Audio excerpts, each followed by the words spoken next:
bago kami umuwi ng Nagano, ay dumaan muna kami dito sa Amaharashi Beach. Dito lang po yan sa Toyama. Hello, minasan konnichiwa. Tara, samahan nyo kami today's mini vlog. Sa wakas, may i-upload ko na din po tong part 2 ng mini vlog namin. Nung nag-swimming kami sa Ishikawa Ken. Sa video na to, ay kasama pa namin si Bunso mga auntie. Sayang naman kung hindi ko to i-upload, memories din namin to ng kapatid ko. Ito yung part 2 ng mini vlog namin nung naghalo-halo kami sa dagat. Sobrang miss na miss ko na yung ganap na yon. Sana maulit-ulit. Hi mga auntie, good morning po. Time check. 12 na po ng umaga. So, bali, nag-aasikaso po kami dahil kakain po kami sa baba. Maya lang po, alis na din kami. Mga 9:30 siguro alis na kami dito sa hotel.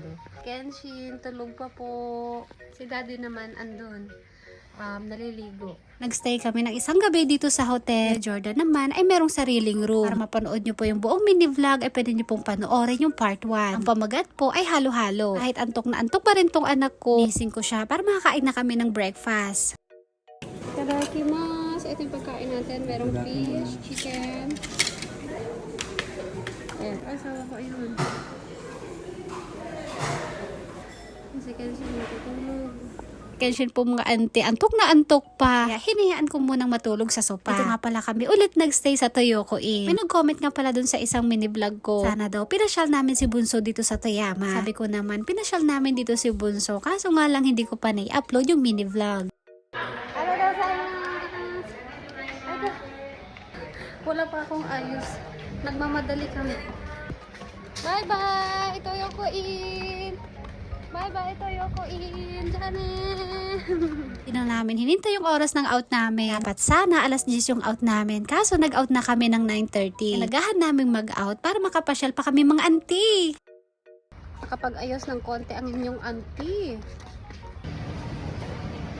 Nalagay nga pala muna namin yung mga gamit dun sa sasakyan. Tapos dumaan muna kami dito sa Aeon Mall. Mula dun sa hotel ay napakalapit lang ng mall na to. Punta kaagad ako dito sa H&M para tumingin ng mga naka-sale. Mga auntie, ito, bumili ako ng mga damit para sa mga pamangkin ko. Ang dami mga naka-sale. Dahil wala kami nakita dun sa H&M, punta kami dito sa GU. Dahil kasama ko pa dito si Bunso, bumili ako ng mga damit, shorts, para sa mga kapatid ko at mga pamangkin. Sasabay ito ni Bunso pa uwi, pasalubong sa kanila. Kadampot ko kanina, hindi ko namamalayan, ang dami-dami ko na palang nakuha. Lapit na nga umabot ang isang lapad yung binayaran ko. ちょっと見てて。ちょっと見せて。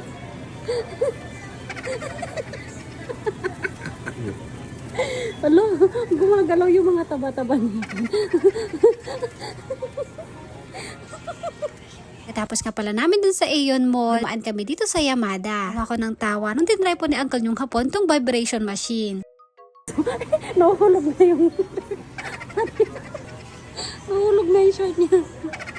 Pagkatapos namin sa Yamada, ay dumiretso nga pala kami dito sa Himisi. Nagpaputs pa muna kami. Napakainit nga po nito mga auntie, pero napakasarap at nakaka-relax sa paa. Dahil public puts pa po ito, kaya wala tong bayan. Si Kenshin nga pala kanina dun sa hotel. Bihisan ko sana siya ng damit mga auntie, kaso nga lang nagwala. Ayaw niya magpalit ng damit. Bilhan natin si Kuya Jordan ng ice cream. Dozo. Wah! お願いします。はい、スプーンどうぞ。はい、ありがとうございます。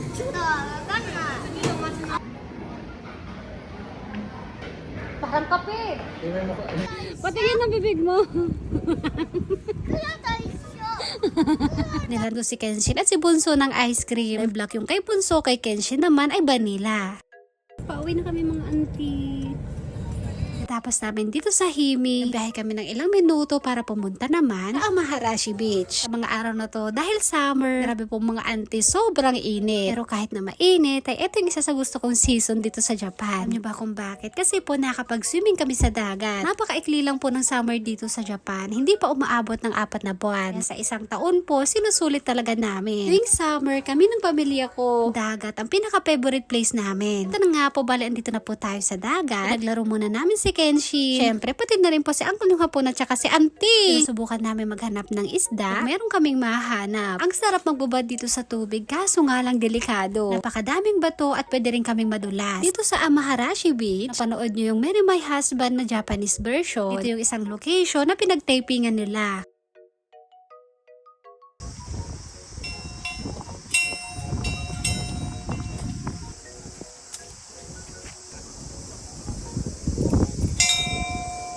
kapag summer, sobrang ganda talaga ng view. Buhay na buhay yung paligid. Katapos namin dito sa dagat, biyahe na ulit kami pauwi ng Nagano. Mabilis yung biyahe, minsan inaabot kami ng 3 oras. Pero kapag traffic naman, minsan inaabot kami ng 4 hanggang 5 oras. Ito na nga po, fast forward pagkatapos ng siyam-siyam na biyahe, nakarating na po kami dito sa Nagano. Dumaan nga pala muna kami dito sa Omachi para kumain ng sukiyaki. Dahil nagutom kami sa biyahe, kaya dumaan muna kami dito para kumain. Katapos ng ilang minuto, ay dumating na rin kaagad yung mga in-order namin. Si Bunso naman napakahilig sa maanghang. Bilang po maraming salamat kahit na late ko na po itong na-upload. Sana panoorin nyo pa rin. Thank you for watching. Sayonara and Yummy, sama po.